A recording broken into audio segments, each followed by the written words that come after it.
This right here is my first ever chess puzzle. I made it, I think, 3 years back. It's black to play and win, so pause the video if you want to give it a try, because I'm gonna go over the solution now.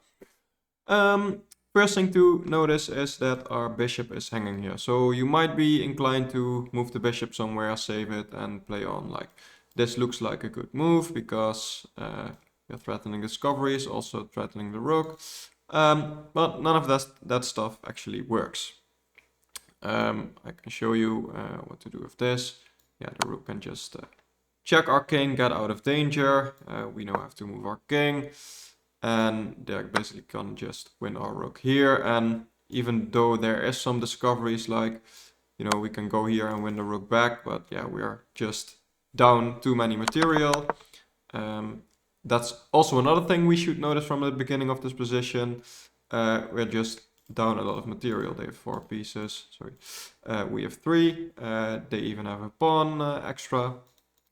So yeah, the correct move in this position, as you may have found, is knight d2 check. And the reason being is the king moves away and now we can take the rook. But obviously the puzzle is not over here, because after the king moves, they still have 3 pieces. We have 3 pieces as well, and white is still up a pawn. So it's still not alright, and we still have to deal with the problem of our bishop hanging. So even in this position, you might be thinking, okay, now it's time to save my bishop and somehow try to win the game. So you might try something like this. But again, the rook is gonna check, we're gonna move. Doesn't really matter where, but the point is, yeah, this is just a draw. There's nothing for us here. Yeah, white, if anyone has winning chances, it might be white. Because they have an extra pawn. So yeah, this is not good for us either. So the important thing here, and you can pause again if you like to try and find it, but the important move to make here is knight f6, sorry, f1 check. Point being that the king has to move somewhere. Let's say they go close to our knight. And we can still ignore the bishop here, but we can actually take their bishop, because it's check again with the rook, so they can't take our knight. And they basically have to move the king back here. And now you might think, okay, but now the bishop and the knight are both hanging, so we're gonna lose one of them and it's still equal material.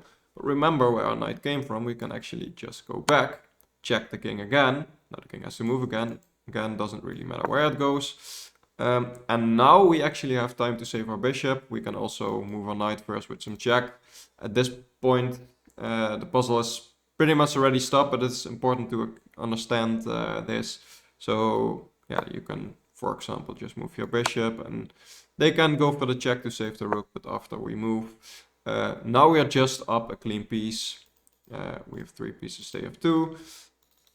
And yeah, they can win this pawn, but we're completely winning here. So yeah, that's the main idea. So actually, if you go back, this bishop is hanging here, and we play 1 move, 2 moves, 3. Oh, sorry, that was a move I made to show something. So 3 moves, 4 moves, 5 moves, and only after those 5 moves, so in the 6th move, we just move our bishop. So I believe I called this the hanging bishop puzzle or something back when I made it. But yeah, let me know if you found the solution of this puzzle and how you liked it. Thank you for watching. Bye bye.